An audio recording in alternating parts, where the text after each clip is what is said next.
गर्भवती चिड़िया पर जुल्म। ये कहानी एक टूनी नाम की चिड़िया की है जो सुंदर नगर जंगल में अपने पति रमेश और सास मीना के साथ रहती थी। टूनी चिड़िया बहुत ही सीधी सादी सी चिड़िया थी, लेकिन उसकी सास मीना बहुत ही गुस्सैल स्वभाव की थी।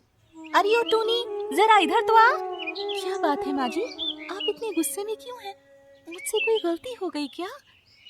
अरे गलती तो मुझसे हो गई जो तेरी जैसी अच्छी सूरत देखकर अपने इकलौते बेटे की शादी तुझसे करा दी। जिस दिन से इस घर में आई है मनहूसियत फैला रखी है। ना तो तुझे घर का कोई काम ढंग से करना आता है, ना ही खाना बनाना आता है। मेरी तो किस्मत ही फूट गई तुझे बहू बनाकर। आप ऐसी बातें क्यों कर रही हैं माँ जी? मैंने तो घर का सारा काम कर दिया है और आपकी पसंद का भोजन भी तैयार कर दिया है। अच्छा, अब तो मुझसे जुबान भी लड़ाएगी? तेरी इतनी हिम्मत? इतना कहकर मीना चिड़िया अपनी बहू टूनी को एक तमाचा मार देती है। बेचारी टूनी चिड़िया अपमानित सी होकर रोते हुए वहाँ से चली जाती है। कुछ देर बाद, माँ जी, पता नहीं आज तो मेरी तबीयत बहुत खराब लग रही है। चाहकर भी मैं उठ नहीं पा रही हूँ। ना तो मुझसे कुछ खाया जा रहा है, ना ही काम किया जा रहा है।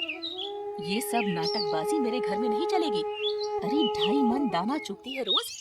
क्या 2 आदमी का भोजन बनाने में तुझे इतनी आफत आ रही है कि तू झूठे बहाने बना रही है? मैं झूठ नहीं बोल रही माँ जी, सच में मेरी तबीयत कई दिनों से खराब है। मुझे लगता है कि मैं माँ बनने वाली हूँ।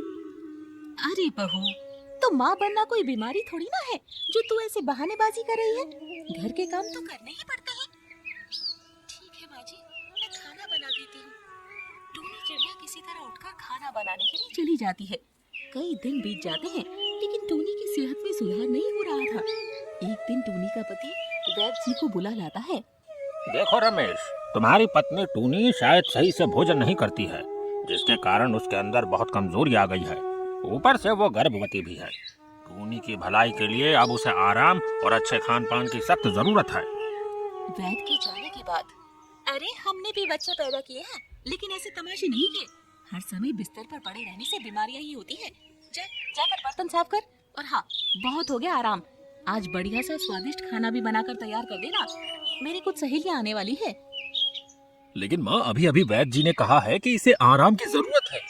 बेटा, अपनी माँ पर भरोसा रख। इन वैद्य का और काम ही क्या होता है?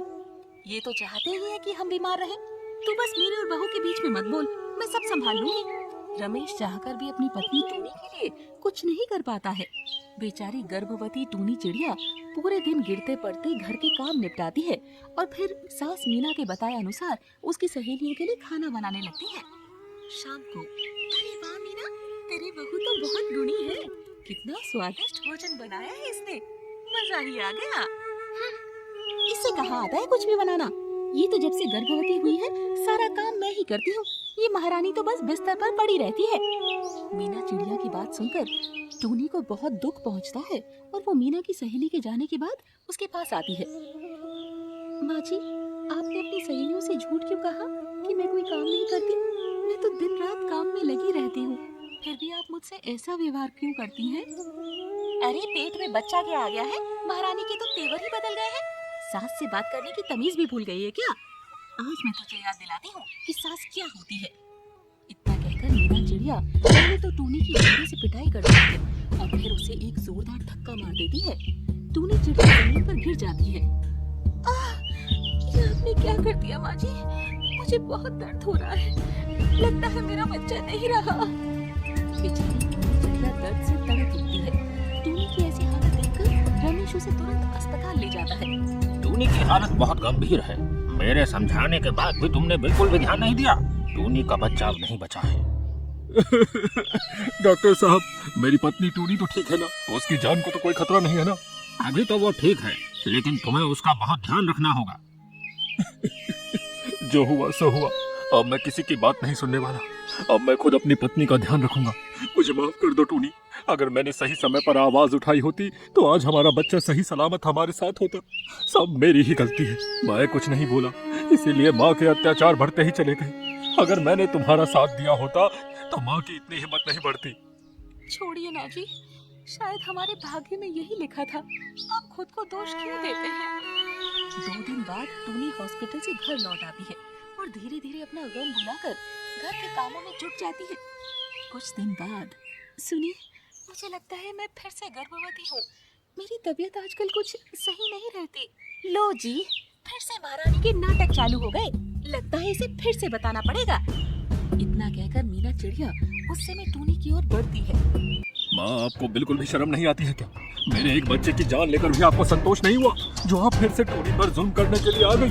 अरे इस बेचारी टोनी ने आपको खुश करने के लिए क्या कुछ नहीं किया, और एक आप हो जिसने कभी इसे अपने घर की बहू नहीं समझा। अरे आप तो इसे बस एक नौकरानी समझती हैं।